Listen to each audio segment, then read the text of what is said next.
Trois trucs et astuces dans Légende Pokémon Zelda qui vont vous faciliter la vie. Donc, premier truc et astuce, c'est bien entendu les vis colorées que vous allez trouver un peu partout dans les hauteurs de ce jeu-ci, tout simplement. Vous allez devoir faire un petit, moyen ou grand parcours du combattant, ça dépend. Ensuite, vous allez tomber sur, en fait, c'est pas une Pokéball rouge, mais qui c'est pas la même couleur. Les Pokéballs avec les auras rouges, c'est des objets, et les Pokéballs avec les auras un peu rouge, rosé, violet, avec des scintillements et puis de couleur violette, et bien.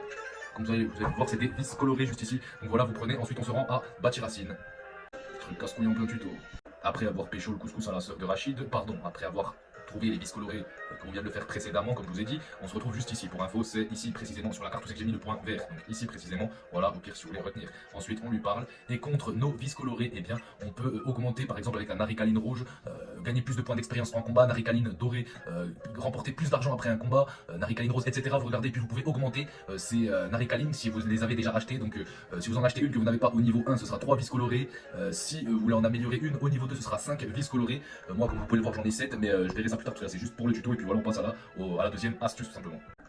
Ensuite, on se téléporte juste ici au joyau de Kalos, donc sur la carte il est exactement ici, je fais comme précédemment, je vous montre où c'est que c'est, voilà tout simplement c'est sur le 9e arrondissement de Beauvert tout simplement, voilà, vous allez au centre Pokémon de l'avenue Floréal qui est juste à côté du coup, et puis comme ça vous n'aurez pas à trop marcher, donc ça va, c'est juste à côté, là je peux vous le faire limite en vidéo, même si elle est en mode short, et du coup voici le magasin, donc ça vend des pierres, alors je vais vous montrer plus en détail parce que là je filme un peu comme un... Oula, ouais, faut faire attention que ça tombe pas parce que Jean-Luc Reichmann, tu vois, lui il a fait attention à la marche, pas comme certains et certaines qui n'ont pas fait attention à la marche, bref c'est pas le sujet, voilà, et du coup ici, contre de l'argent déjà vous avez accès à quelques méga gemmes qui sont disponibles, par exemple Dracofit X 100 000 balles, Poké Dollar, Dracofit Y le même prix, Tortank voilà, et puis voilà, et puis c'est tout. Vous avez accès aussi à des pierres, donc pierre feu, foudre, eau, machin, fossile mâchoire, fossile nageoire, etc. Et puis ça c'est un peu moins cher, même les méga gemmes, il y a juste celle à partir de Dracofeu, les deux méga gemmes de Dracofeu, et puis une de Tortank qui est à 100 000 balles, voilà c'est tout comme vous avez pu le voir précédemment. Donc pratique si vous voulez faire méga évoluer vos Pokémon, de toute façon dans ce jeu vous n'avez pas trop le choix on va dire.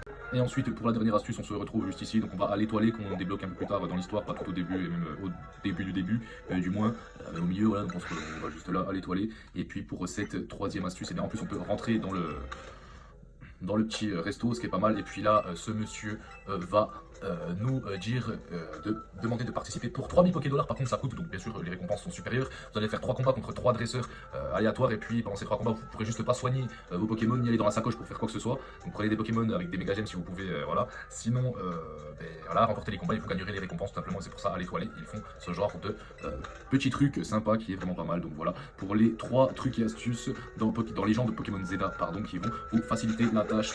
Puis voilà, on se retrouve pour prochains 3 trucs et astuces dans Légende Pokémon Zelda qui vont vous faciliter la vie. C'était Scorpion, moi je vous dis ciao.